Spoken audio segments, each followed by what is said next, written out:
Hi, Jeni McMillan, and thank you for spending some time with us today and talking about wilding the art. So, can you tell us a little bit about your business and how did you get started? Oh, thank you, Candice. Thanks for having me here.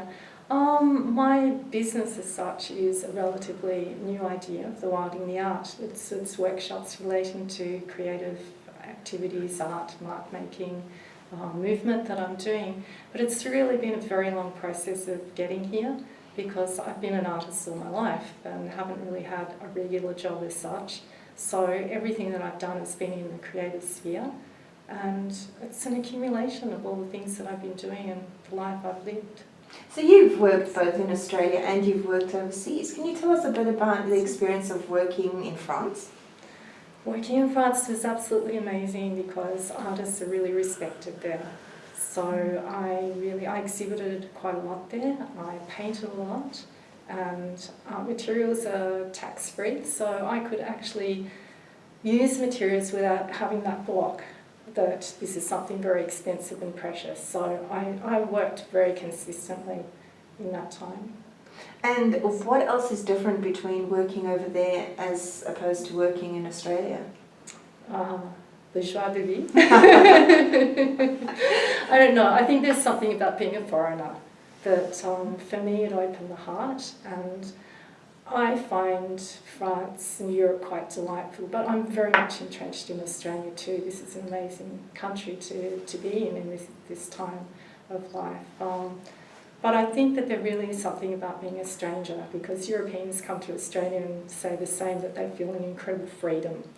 And that's it, you don't know the rules, you don't know the restrictions, so it's all quite an open book. So in terms of, we very often hear how challenging it can be for artists to make a living in terms of making their art a business. How have you gone about dealing with some of those challenges? Interesting question. My way of dealing with it is having a very light footprint on the planet. So that works in very well with my ethics as well. But promotion-wise, it's always a struggle because creative people, myself included, find it very hard to promote themselves.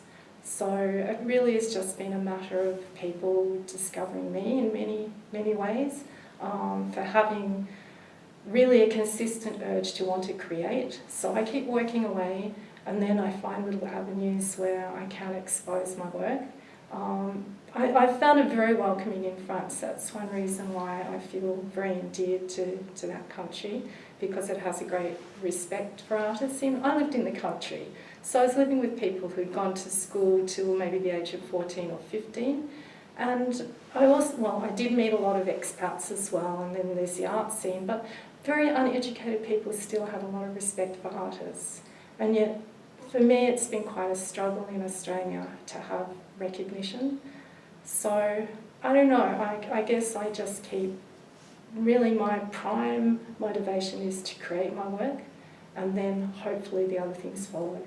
So what is the art scene like in Canberra? Is it quite organised? Is it quite ad hoc? How do you fit into it if you are new to starting a business in this particular area or expressing yourself in terms of art? Well, interestingly enough, I've not had a lot of connections with the Canberra art scene. That was my belief. And yet recently I've realised that I do have a lot of connections, because I've lived on and off here over probably 10 years or more, but going away for a long period of time, so I felt like I wasn't really a Canberra person. And when I came back 2012, I've been here since, and I realised that a lot of my friends are artists and are people involved with movement, for example the contact improvisation group, ecstatic dance, there's a lot of different art forms in Canberra. In fact, I believe that we have the highest percentage of people who involve in creative arts per capita here. So that's a really interesting vision to find that out, that people are willing to be involved in art.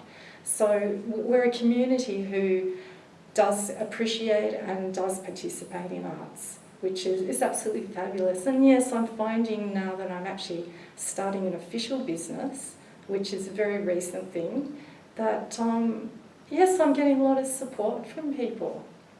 That's wonderful. Yeah. So just to take that a little bit further, when it comes to everyday people wanting to engage, you know, possibly in their more creative side, and this is something that they haven't done for a while, how does the Wilding the Art workshops fit into that? Is it for, you know, your serious artists, or is it for somebody who just wants to learn how to express themselves through creative endeavours?